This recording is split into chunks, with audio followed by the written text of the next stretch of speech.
Spoke during a courtesy visit to Ondo State Governor Oluwarotimi Akeredolu in his office in Akure, the state capital. Our Government House correspondent Wahab Ankole was there, and the report is presented from our studios. The prelate, Dr. Samuel Chukwuemeka Kanu Uche, who described Governor Akeredolu as a defender of his people, saluted his passion for the country and a unity. He lauded Governor Akeredolu for his efforts on security while declaring the state as one of the most secured in the country. Dr. Kanu Uche described the governor as a true Nigerian who speaks the truth at all times. The prelate, who called for more programs targeted at empowering the youths, stressed that an enabling environment must be created to allow the youths flourish. He hailed the governor for the construction of a flyover, stressing that the incessant accidents that occur at the area has now become a thing of the past. I want to thank you that you are a detribalized Nigerian, and you are not somebody who practices religious fanaticism. The Christians, the Muslims, the animists, and everybody here enjoys equal rights. And I want to say that everybody coming into Ondo from Osrc, we know that you have done a good work. You're a politician, but you're a Nigerian. You talk about the welfare and well-being, security of Nigeria through federation, all these things, state police, we hear you. A man of high integrity, high dignity, a man with emotional intelligence and critical thinking. In his response, Governor Akeredolu thanked the prelate for his prayers and support, describing him as one of the leaders of the Christian faith in the country. Whether or not I'm an Anglican, a Methodist, a Presbyterian, whatever it is that all of us believe in this God and we take Christ as our Savior. That's it. But a number of people stand for truth and they preach just like other leaders of our faith of yesteryears. And I want to say that I see you in that view. You are one of them. The governor noted that his administration is committed to empowering the youths and deliver on the promises made to the people of Ondo State. The long arm of Ondo State government is caught up with a filling station manager for allegedly hoarding fuel and flouting the 7 p.m. deadline directive for selling petrol. Osrc gathered that the Ondo State Task Force caught the manager for also siphoning of about 9,000 liters of petrol. The report is presented from our studios. No station is permitted to sell beyond 7 p.m. because they dispense into kegs, they sell into black markets. Then anybody who asks must sell. Anyone who asks must sell. In a bid to curb the act of criminality and car burgling due to incessant queues at Ondo State Governor Oluwarotimi Akeredolu on the 7th of this month directed that no fuel station should sell petrol beyond 7 p.m. According to the governor, the step was also taken as a measure to put an end to the lingering fuel scarcity and long queues at various filling stations in the state.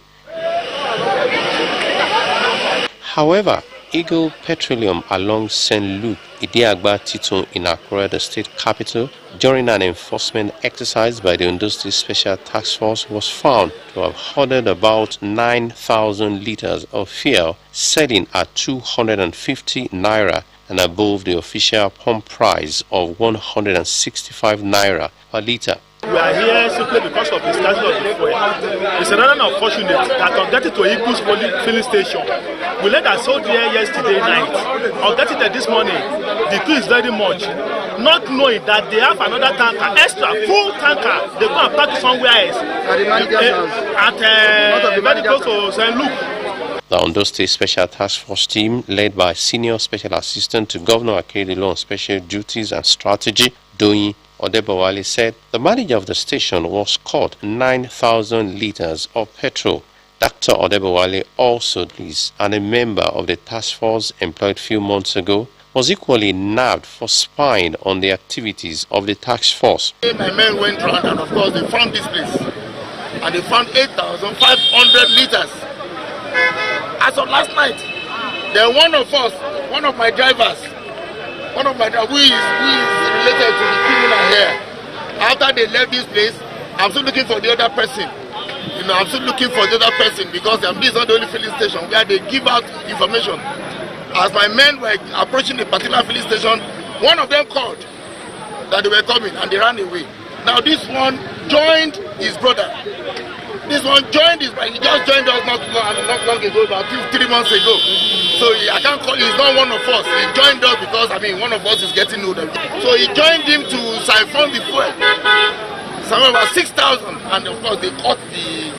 Odebowale said the raid of filling stations will continue until marketers comply with Ondo State government directive, restated the government's commitment to resist and sanction any untoward practice executed to engender hardship in the state. The University of Medical Sciences Teaching Hospital, Ondo, has encouraged interested returning medical students who fled Ukraine to consider enrolling for their continuous medical break. On the news now. When we return, Nigerian Army rescues dozens of residents abducted by ISWAP and Boko Haram in Borno State. Do stay with us.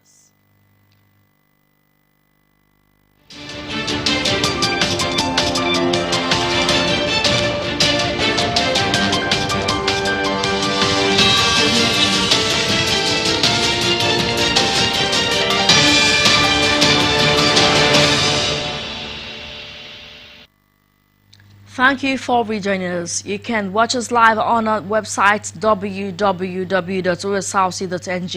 or follow us on Facebook Osrc TV Ondo, and on YouTube you can subscribe to our channel Osrc TV Ondo.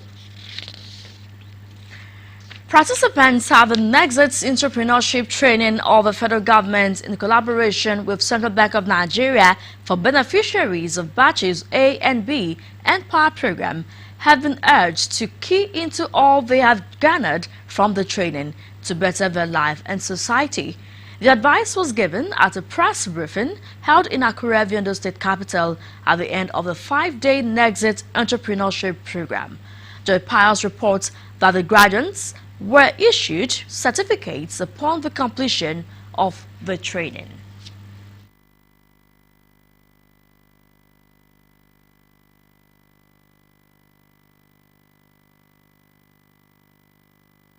And 5,600 batch A and B beneficiaries of NPower program.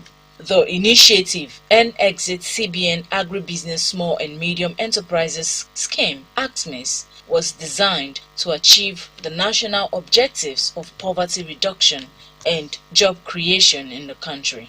And in Ondo State, the N-Exit Empowerment Training kicked off with over 2,700 beneficiaries selected to participate in the entrepreneurship training. Let me first thank the President of the Federal Republic of Nigeria.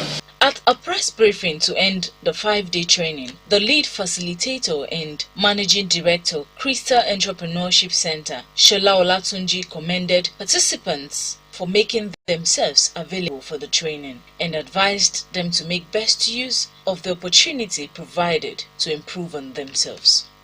We appreciate your cooperation throughout the 5 days training experience. With the training you have acquired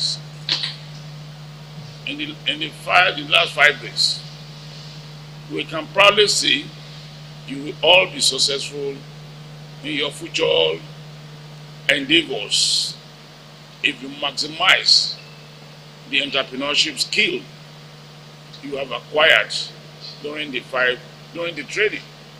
Other partners expressed confidence that the program will be of great value to the participants. If they are able to finish their business plan within the first 2 weeks, then they will interface with the NISA microfinance. Then after the microfinance proofread their business plan, then it will go through the approved stage. Then the disbursement will come after that. This will really help me a long way because we have learned so many things in this training. We have learned how to be a successful entrepreneur, how to start up a business on our own, how to handle challenges in business, and so on and so forth. Already promised us some amount of money to boom or to establish any business we want to set up. The lead facilitator, who were not opportuned to be part of the first batch of the program, to exercise patience, adding that the objective is to help young Nigerians acquire and develop lifelong skills that ensure they become solution providers. Joy Pius, Osrc News.